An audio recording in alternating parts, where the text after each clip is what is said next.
What's up? Good morning, ladies and gentlemen. It is time to shred. I am joined by the one, the only, the devilishly handsome Mr. Jacob Gaffney this morning. And ladies and gentlemen, today's episode is brought to you by Café de Honduras. If you're not drinking it, you should. Just kidding. This is not brought to you by it, but you should definitely check it out. It's fueled. It helps us fuel the Rise and Shred every single morning. Ladies and gentlemen, we're talking about Realtor versus cops. We're talking about corruption, and we're talking about stamp collections. What?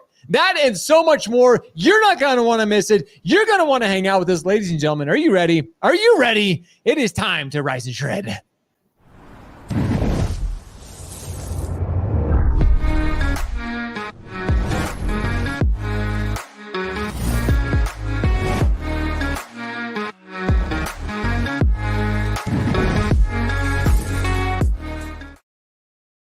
Is up. Good morning, ladies and gentlemen. We hope you all had an incredible weekend.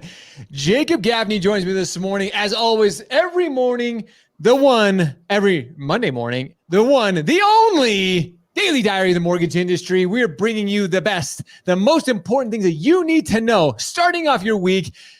You get it right here on the Rise and Shred. And we have so much to talk about this morning. So I'm really kind of taking a different spin this morning, Jacob. Going on a little bit of a different note this morning. But before we get into it, before we get into Realtor versus cops, before we get into corruption, before we get into stamp collections, which is just so much fun here, how was your weekend, sir? It was good. I went out and I procured from a family member, so my wife's family's from Honduras. I procured from them a bag of coffee. Nice. And I hung it on the wall behind me because I will get you to drink coffee. One day. I mean, I don't know if you've had coffee before. Oh, yeah. I definitely drink coffee. But you don't drink coffee now. No, I don't drink coffee now. You don't drink coffee now. I don't want to ask why. I don't want to get into it. You know, hey, it's your thing. You know, you like the energy drinks or whatever. I do. But I just think you haven't had the right coffee. I like it. Well, one of these days when it's going to happen.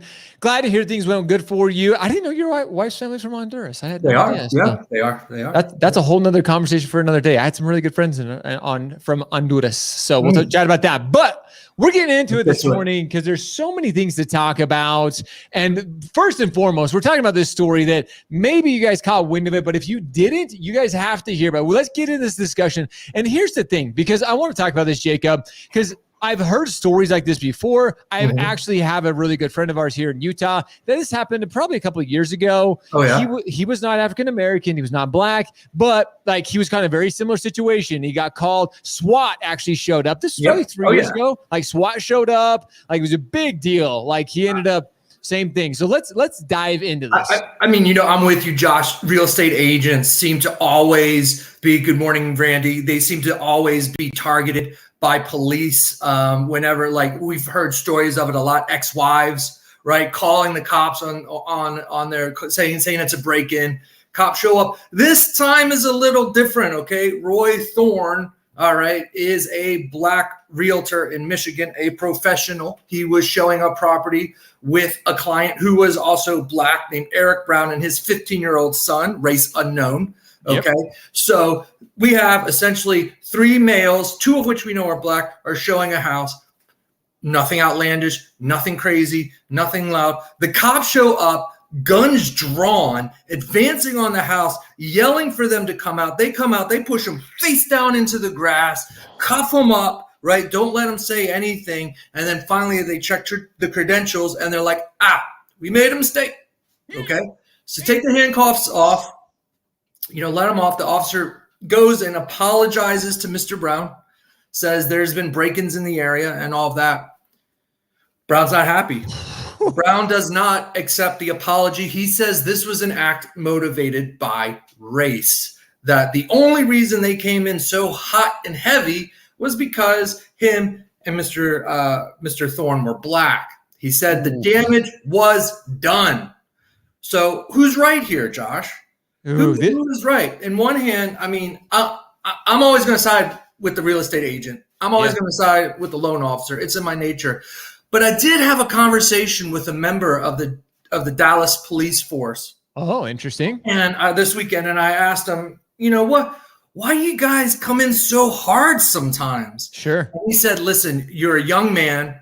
You're 220 pounds. You're wearing 55 pounds of body armor. You get out. It's hot. You want to get it done quick. You are uncomfortable. And half the time, you're an angry person.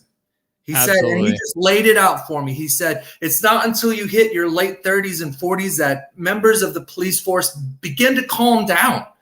They begin to sort of see the light of day. He says, chances are in this case, it was 4 or 5 young men, police officers who showed up, and it was later the sergeant or whoever was the one who came and did the apologizing because he was like, cool down. He said that there's merits to being young and a police officer and being aggressive when there's loud music. This was his example. When there's loud music, and he asked the party to turn it down.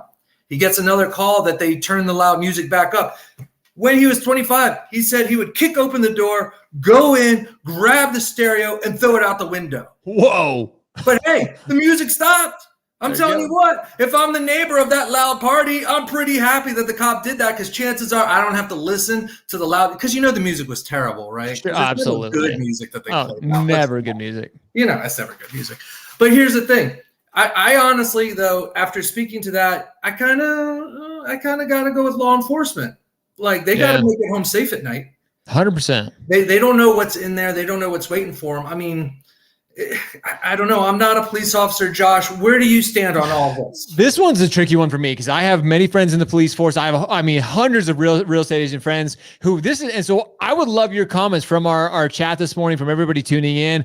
Tag a real estate agent if you know somebody this has happened to. Like I said, this happened to one of our good friends who's in real estate about 3 years ago. I have to side. Like, I definitely can see both sides of it here. Yeah. And I'm not going to I know there's here in Utah, there's some sketchy neighborhoods. I know that if I was a police officer and got a call like this, I would approach it cautiously. Again, you never know. And here's where I come from at this point with this, Jacob, is like, with everything, with our world and the political status that it is in the world that we live in, you can never be too cautious. You never know. Like, if I was the cop going into it, I probably would have approached it a little bit. I wouldn't have gone in with my gun drawn. Being, many of you know, I am a gun carrying citizen. I have my license. I do that. I've talked about it before on the show. I approach things cautiously. You never know, but I wouldn't have gone in full guns drawn, made them come out crazy. Again, especially if I'm a cop, this is where you got to use your brain here, ladies and gentlemen. If you see a for sale sign, or if you know the house is for sale going into it, approach it a little bit differently. Knock on the door, say, hey, we got some complaints, but I don't know, Jacob. This is one of those. Anybody could take sides on this one.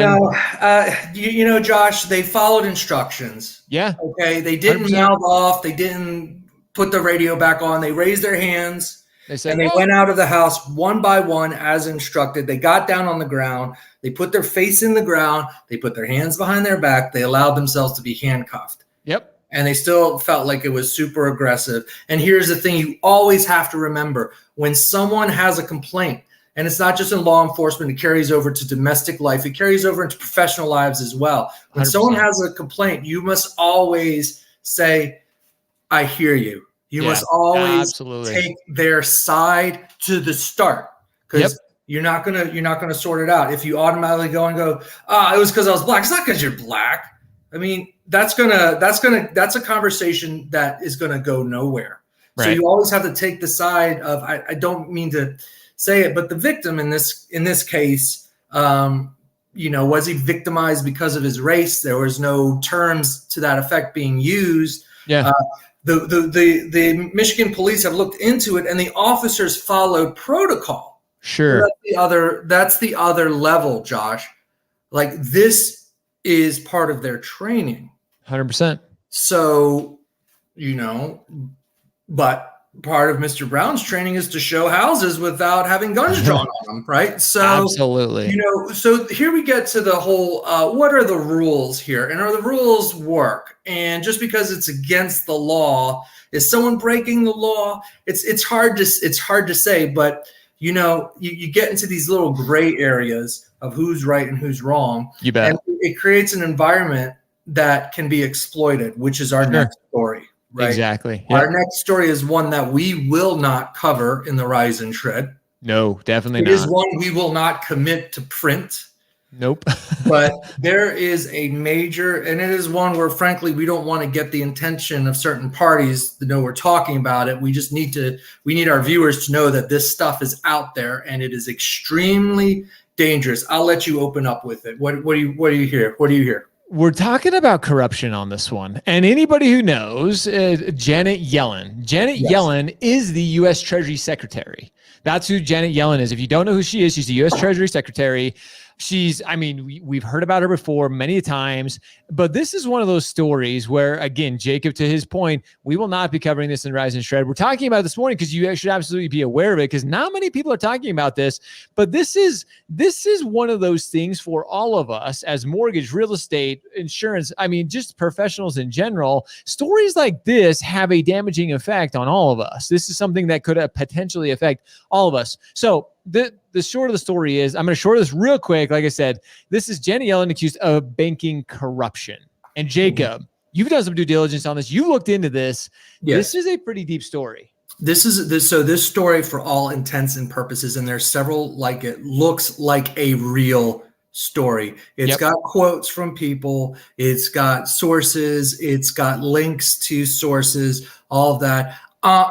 This is not a real story. You keep scrolling down, Josh, let everyone see. They even look like they have ads and all that, and they putting, this is how easy it has become to begin a campaign of misinformation to try to satisfy your own nefarious needs. Now, they are trying to, intents and purposes, the authors of this are trying to get banks to be damaged because banks deal in currency.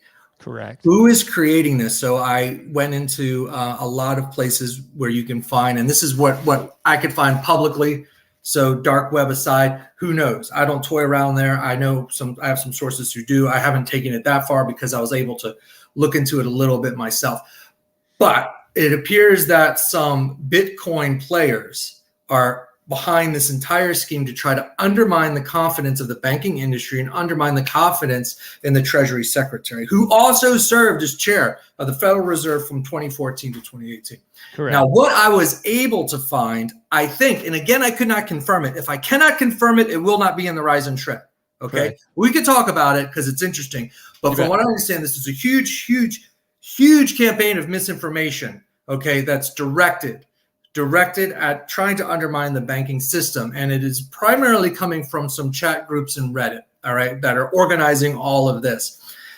Now, I did a little bit of digging around, and I found an unconfirmed additional disclosure report from Janet Yellen to the federal government. They are accusing Janet Yellen of corruption, saying that she took speaking engagements at Citibank, she took speaking engagement at Barclays, for which she was paid.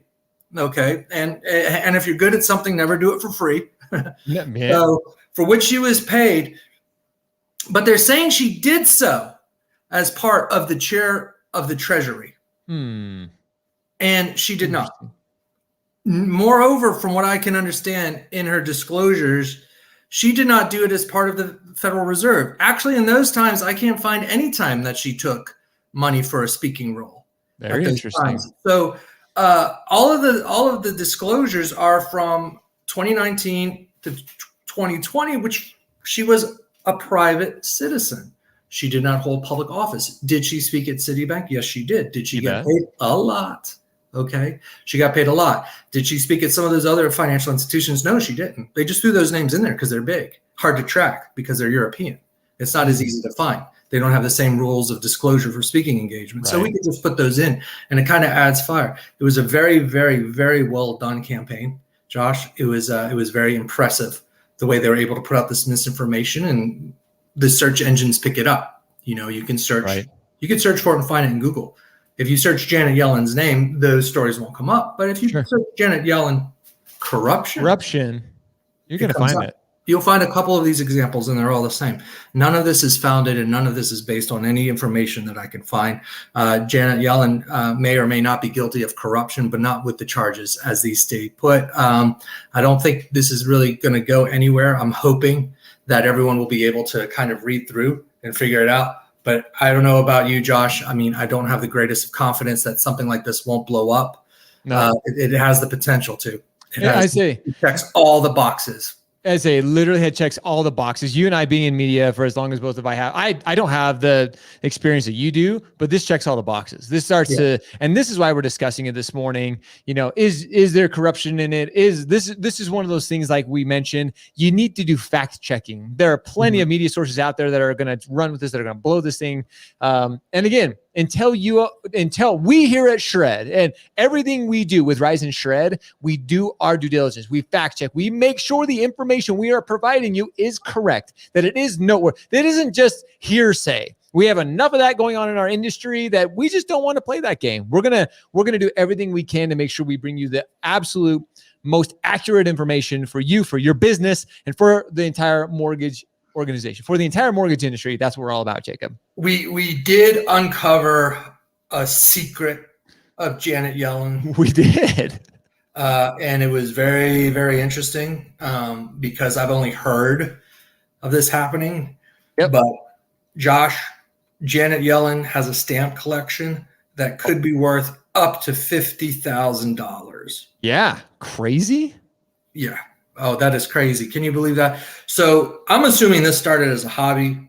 And I know that some hobbies you could turn into like side gigs, like I certainly did with coaching youth sports. Yep. Right. But I mean, let's just a $50,000 stamp collection. I mean, I would. Wouldn't you like to see this? That'd be sweet. So it's funny when we start talking about it, it's like Google it, like you can't, there's not even a lot of pictures of it. Like it's hard to find anything even about it, but I'm just like, that's pretty impressive to collect a $50,000 stamp collection.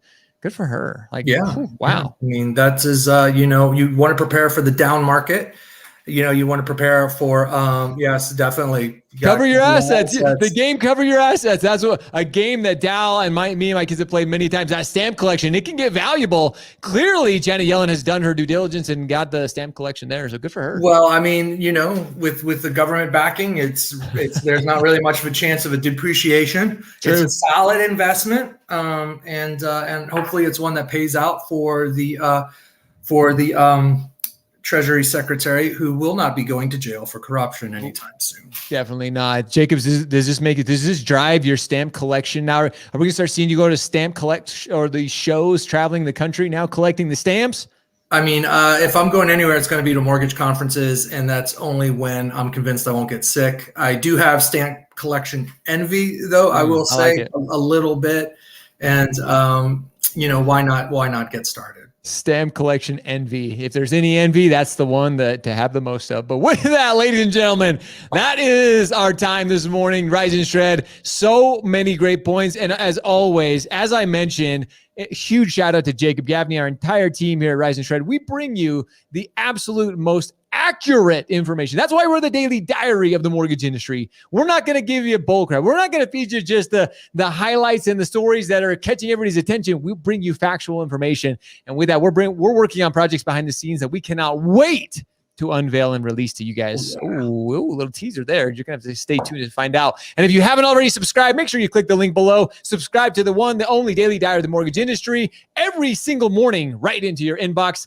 where we give you, there's no outlinks. Just read it right there. You got 5 minutes. Read through the things you need to know, and you're off to get the day done, to shred. Ladies and gentlemen, Mr. Jacob Gaffney, as always, thank you so much for joining us.